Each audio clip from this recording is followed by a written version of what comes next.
राम राम भाई सारा ने। भाई आज मैं आया हूँ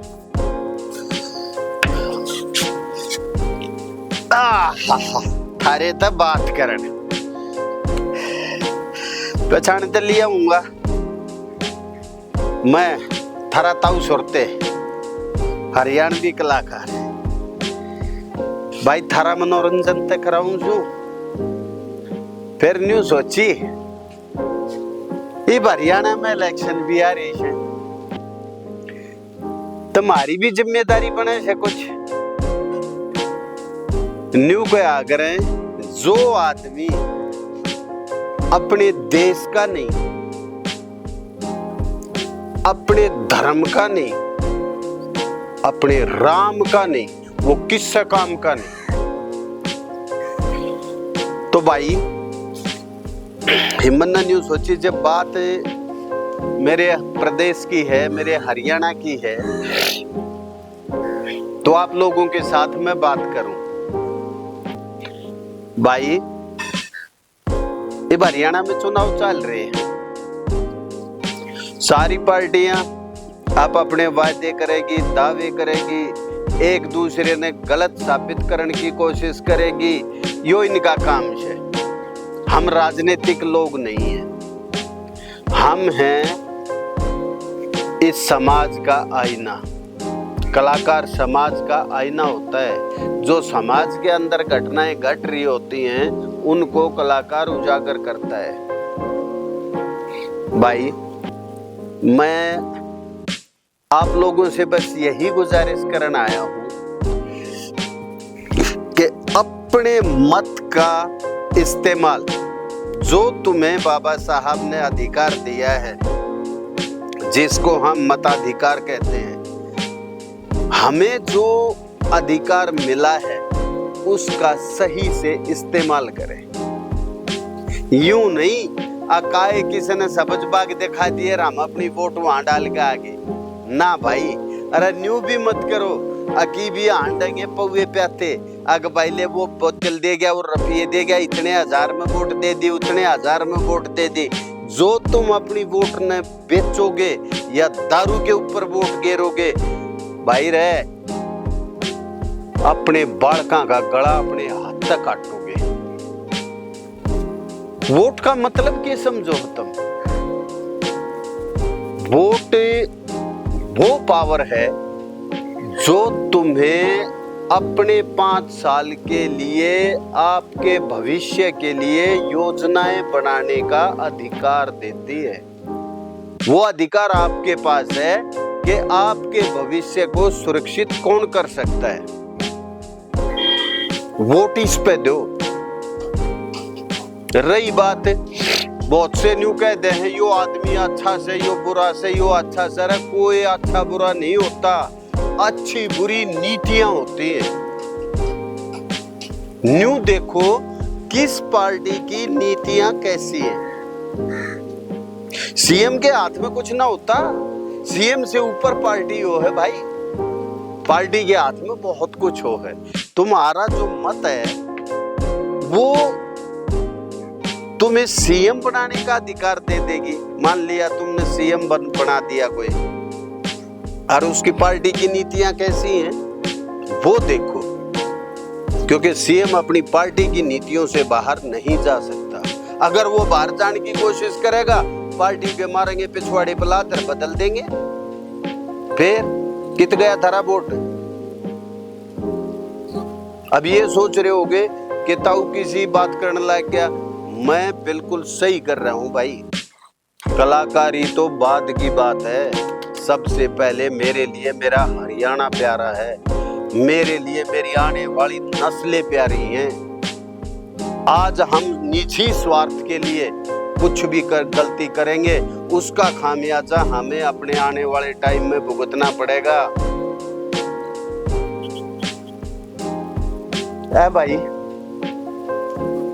जो 1947 में गलतियां हुई क्यों न तुम नहीं भुगत रहे। अरे जगह जगह ते हिंदू विस्थापित होने लग रहे हैं भाजन लग रहे हैं उन्हें काटन लग रहे मारन लग रहे।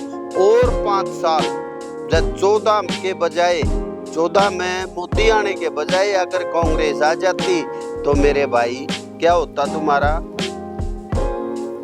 बदल दिया था सब में। इस कांग्रेस ने 2013 में जाते जाते दिल्ली की 123 वक्फ बोर्ड को दे दी प्रॉपर्टियां, जो ऐसी रिच प्रॉपर्टियां, अरबों खरबों की प्रॉपर्टियां, और इस कांग्रेस ने वक्फ बोर्ड को दे दी। क्यों भाई? एकदम कहोगे कि भाई वो दिल्ली का मामला है भाई, वो फलाना है, वो ढिमकाना है। अरे पूरा भारत देश अपना है। इनने क्यों दी? क्योंकि इनका इतिहास उठा लो, ये मुस्लिम परस्त लोग हैं। नेहरू ने खुद ये कहा था कि भाई मैं एक्सीडेंटली हिंदू हूं। नेहरू अपने मुंह से बोल के गया।